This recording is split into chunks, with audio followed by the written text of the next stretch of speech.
Lanjut lagi. Lanjut kemana, Bang? Lanjut lagi kita. Oh, lanjut. Teman-teman nih, Bang. Teman-teman. Assalamualaikum, guys. Waalaikumsalam, guys. Jangan lupa 6M, guys. Tetap prokes, protokol kesehatan dijaga. Nah, Bang. Iya. Tuh, ini masih seru nih untuk dibahas nih, Bang. Tentu. Ini kita akan bicara tentang Petronas, Sepang SRT, Racing Team, Sepang Racing Team, disingkat SRT. dan juga Valentino Rossi, Bang. Betul. Menurut Bang Joni. Iya. Ini sampai saat ini kan belum belum ada pengumuman resmi sih sebenarnya dari tim ya. Betul. Tapi ada sedikit sedikit pengumuman. Itu dari Sepang justru. Sepang International Circuit. International Circuit.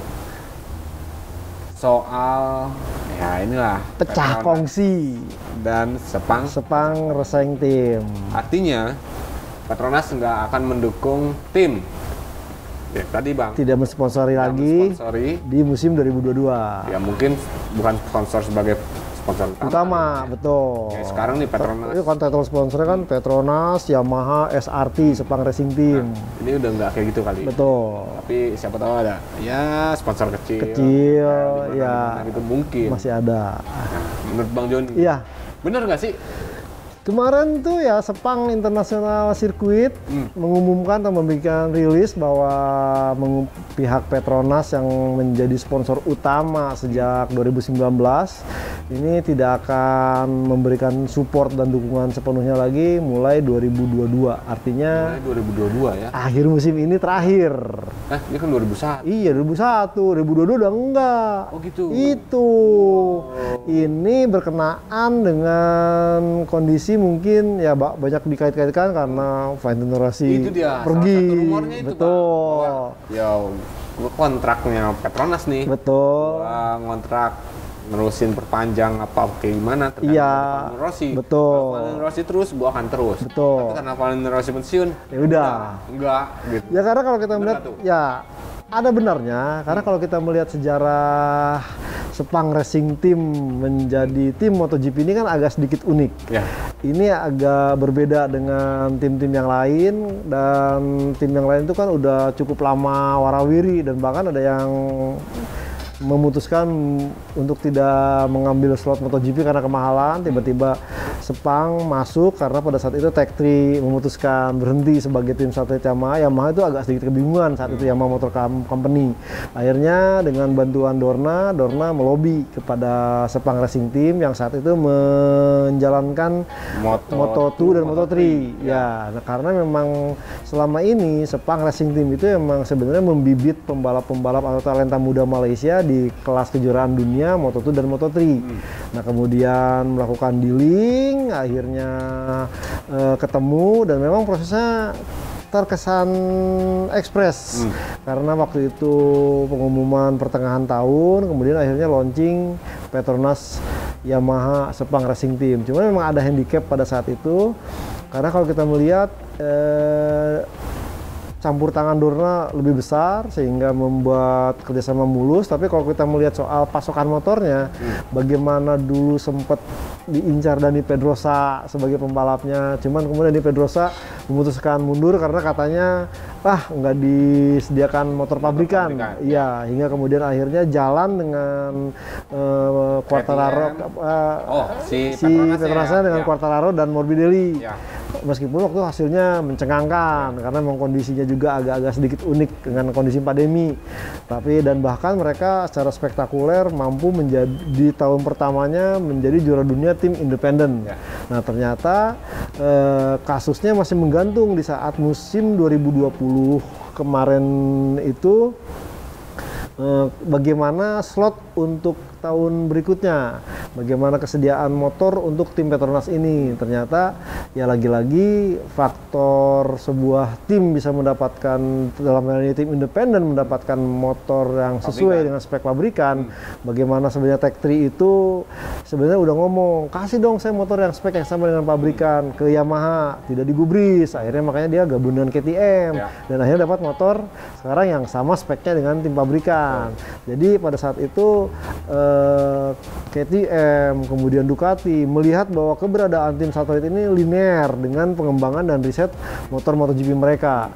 Sebenarnya ujung-ujungnya buat tim pabrikan seperti Ducati dan KTM, seandainya makin banyak motor yang dipakai di MotoGP, entah itu sewa, entah itu jual, ini menjadi ekonomi tersendiri penjualannya. Nah, tapi di Petronas ini lagi-lagi persoalan dana, karena waktu itu belum ada sponsor yang besar kecuali dengan hadirnya seorang Valentino Rossi. Bagaimana Valentino Rossi bisa mendatangkan, dan bahkan Petronas waktu itu setelah pengumuman Valentino Rossi bergabung itu langsung banyak sponsor-sponsor yang masuk, dan yang paling besar diantaranya adalah Monster Energy.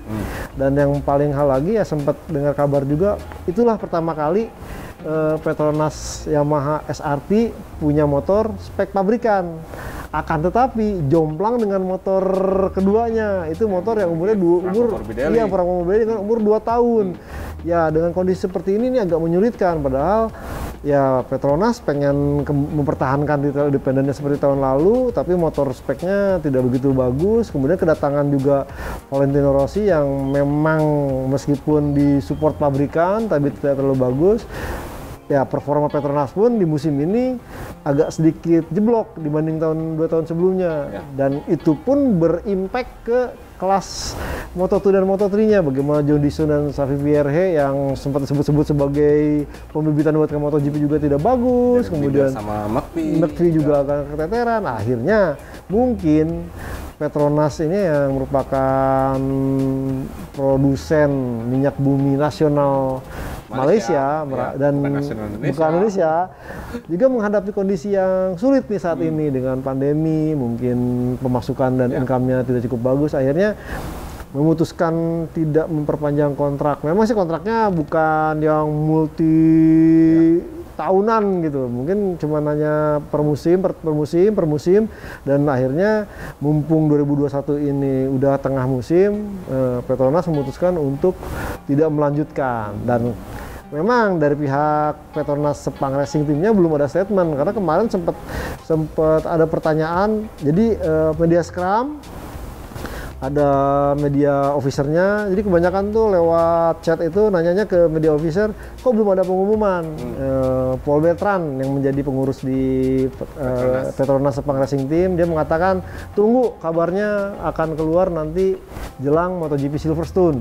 Tapi yang keluar rilisnya adalah resmi dari Sepang International Circuit yang mengumumkan bahwa Petronas per 2002 tidak mendukung lagi, ya karena memang cukup beralasan, karena Sepang Racing Team ini sebenarnya di bawah naungan Sepang International Circuit. Ini kalau kita melihat bagaimana Razlan Razali dulu yang saat ini menjadi tim prinsipal Petronas Sepang Racing Team adalah CEO Sepang International Circuit. Nah, jadi saya melihat sebenarnya koheren atau kaitannya dengan kepergian Valentino Rossi itu ada juga kaitannya, karena kalau kita ingat Valentino Rossi itu kan sebenarnya masih punya kontrak setahun lagi sampai 2002 dengan Yamaha pabrikan. Dengan 2002 sampai 2022. Itu sempat dikatakan oleh Lin Jarvis pada saat dia minta izin ke Valentino Rossi untuk mengontrak Viñales dan Quartararo. Itu Lin Jarvis mengatakan Rossi mungkin tetap akan dipertahankan. Makanya jadi kabar yang cukup berimplifikasi, membuat yang lainnya berpengaruh saat Valentino Rossi mengumumkan pengunduran dirinya. Itu pun kan mengejutkan, karena banyak yang bilang Valentino Rossi akan mengumumkannya nanti di ronde Italia yaitu Misano atau di akhir musim. Nah, ini enggak. Ini menjadi efek domino dan sehingga Petronas pun bermasalah sampai akhirnya sampai ada skenario mungkin Petronas Sepang Racing Team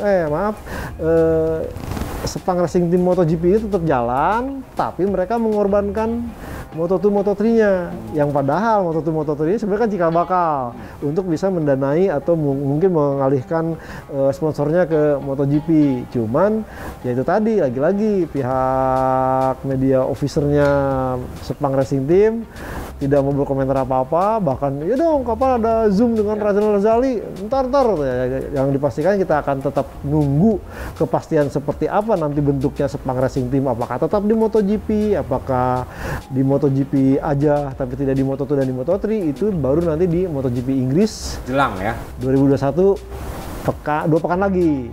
Menjelang. Iya, bukan pasti pas di MotoGP Inggris ya bukan? Bukan, pasti pas hari Kamis lagi kayak kemarin lagi. gitu. Biasa seperti itu sebelum press conference. Itu.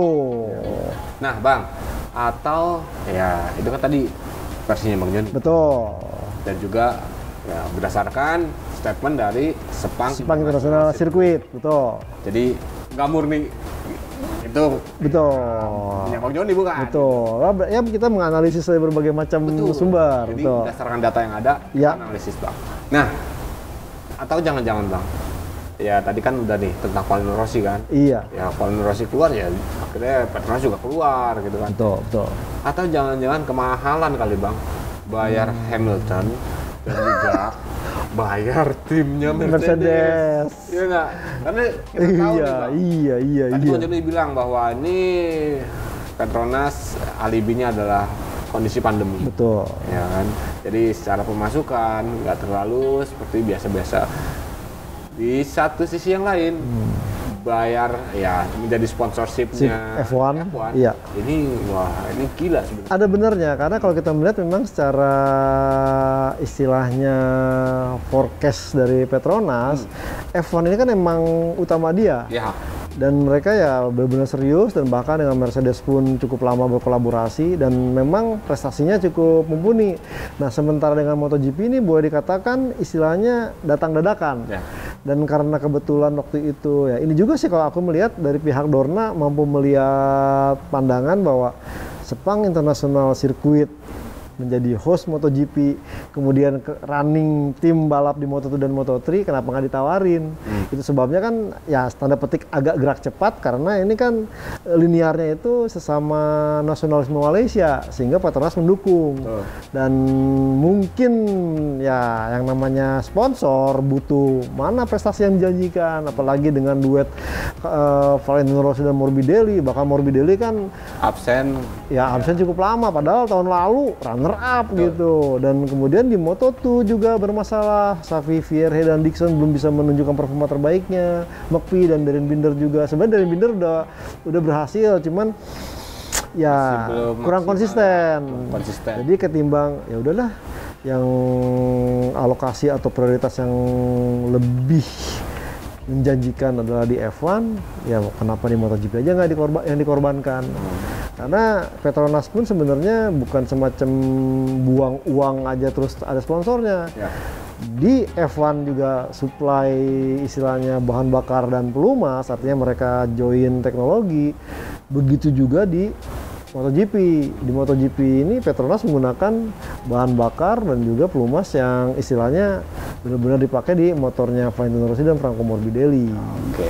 Jadi ya banyak lah ya Bang spekulasi yang muncul ya. Betul. Ya.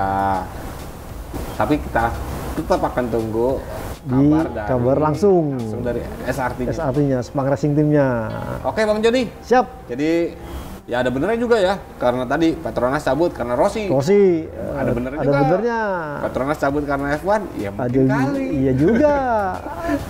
Oke, siap. Saya Komedian Syah dari Autores ID dan juga gridauto.com. Mohon pamit guys. Dan saya Joni Mulya dari motorplusonline.com. Turut pamit. See you guys. Sampai jumpa.